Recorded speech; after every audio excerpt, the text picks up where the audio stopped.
Let's look at what we need to know to write a really good inverted pyramid story. So we have to develop a brain shaped like an inverted pyramid. That's going to help us to think, regardless of the way that we tell the story and the platform that we use. So, whether we use a news story, a feature story, a broadcast story, a social media story, a photo, all of these things require an inverted pyramid shaped brain. So, you have to ask yourself a few questions before you start to write, especially these two questions. The first one is, what happened? Right? Can you answer the question in one sentence? What would you text your friend if you were going to tell your friend that same information? Usually that's a great place to start. In fact, it's amazing how often we think in inverted pyramid shaped thoughts when we text people information because we tell them what we need to know in that moment. Any details we can save for later depends on the time that we have. So we're going to use this type of thinking in our communication often with our family and friends. The second question is, why does it matter? So, why does it matter to your audience? It helps for you to know your audience. So, our audience will be us, will be the LSU community. And then, what is the impact? So, why would the audience need to know this information? Why would the audience want to know the information? And sometimes that's going to determine how you start the story. So, one thing that we're going to do here is we're not going to spend a lot of time thinking and ruminating. Give yourself a few minutes and then you get started. So, what's an inverted pyramid? We need to answer that question. And why is the inverted pyramid important to the reader? What is a lead? So, your lead is going to be the top of your story. And why is the lead important? So, these are important concepts to understand in any type of media communication. Again, it doesn't matter what platform you use, you're going to have to think this way.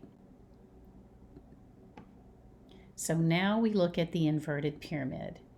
That's really just an upside down triangle, is what it is, because we start with the most important information and we go to the least important information. Now, life doesn't happen this way, life is chronological. So it's going to require a little bit of different thinking about how you put information together. But this is going to help you to be able to decide and to understand what the story is about. So all inverted pyramid shaped thinking requires that you answer the 5 W's and the H. So if you remember those W's and H from grade school, where they're back again and they're not going away for sure. So you want to start your story with the answer to those questions. Who? And that's going to be an important part of your story. Often the who does the action described in the story. Now, the who doesn't always have to be a person either. It can be something that doesn't have a brain, right? A tree or a train or a hurricane that caused the situation. So you can start with those. I actually feel like it's easier sometimes if we go with what caused the situation in the first place. So your who did what. So the what is going to be your verb. That's going to be the action that happened. When did it happen? So news stories have an element of timeliness because news means what's new, what just happened. And so the when is going to be an important part here. Now, one thing that you're going to learn in AP style is that we don't use yesterday, today, and tomorrow in web writing and print writing. We're going to use the day of the week because that makes more sense to the audience. Using yesterday, today, tomorrow works really well in broadcast because we are watching the announcer as he or she speaks, and so we understand what today means. But in other cases, we really need to know the day of the week. We don't need the date. Most news happens in a timely manner, so it happens within the week that it occurs. Where is important. Sometimes the when and the where are not that crucial, but if there's a where and we need to know that, then that's going to be in the lead. And then the why and the how are the interesting parts of the story, and it's what your audience is going to want to know. So you need to at least begin to introduce that in your lead. The story is going to take a little bit more time to explain the why and the how. but you want to at least tell us what that means. Now, the lead is going to be your first paragraph of the story. So, for our writing, for news writing, until we start feature writing, we're going to write, our lead's going to be one paragraph, and that paragraph is going to be one sentence. And that's going to be 30 to 35 words max. Active voice, right? So, who does what? Start with that, and you'll always write an active voice. No intro phrases or clauses. So, you can't start with the when or the where. That has to be in the middle of the sentence somewhere. That's not interesting. Your editor's always going to make you move that. So let's go ahead and start with that. Intro means we're going to have, say, on Wednesday, comma. That's an intro phrase.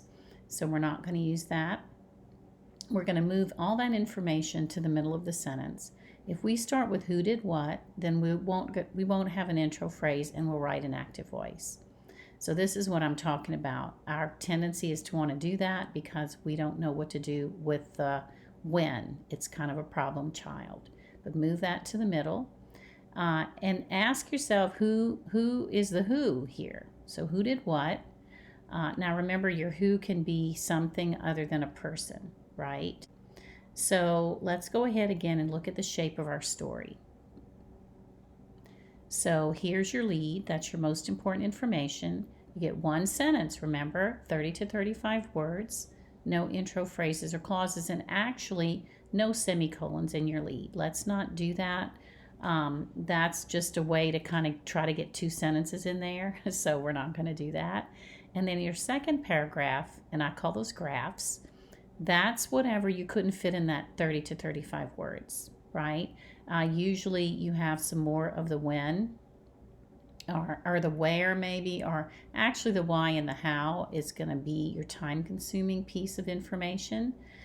You have up to 4 type lines for your second paragraph and all subsequent paragraphs. So those can be more than one sentence. Your lead is limited, right? Now your second paragraph can be shorter than 4 type lines, and that's just 4 lines across the page, right? That will be multiple sentences. In the short stories that we are going to write for the next few stories, you're going to have a very short second paragraph. So don't feel like you have to save information for that second paragraph. Go ahead and make your story top heavy, and then your second paragraph is going to be very short. And some of these stories, you can almost fit everything in the lead. These really short stories. I know that's unusual for what you're used to doing up to this point, but you'll get used to it, and it's going to be second nature. It's not going to be a problem to you. Now later we'll do stories with multiple paragraphs. So that's going to be your next most important information, 4th paragraph, so on and so forth, right? So the lead's going to answer as many of the W's and H's as you can, and then that's going to be, the reason that we do it this way is for our audience. There's a lot of reasons to write an inverted pyramid. The most important, though, is the audience, because the audience is going to read the lead, and that's it. And so you giving them everything they need to know right away. And then also the headline comes from the lead. So you might write your own headline, or sometimes someone else will, but that person's going to look at the lead to decide what goes in the headline, right?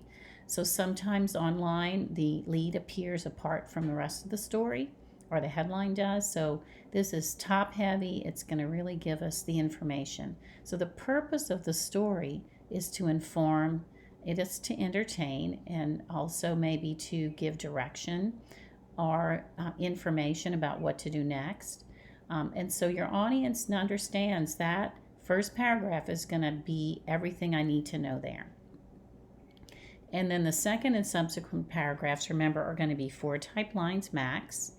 That's usually multiple sentences. In fact, you don't want a 4-line sentence. That's way too long, especially for writing for the web. Your sentence is going to be shorter than usual. So long sentences you can often break up into 2 parts, right?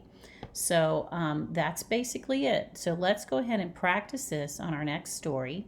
And it's going to be not long before you have an inverted pyramid-shaped brain.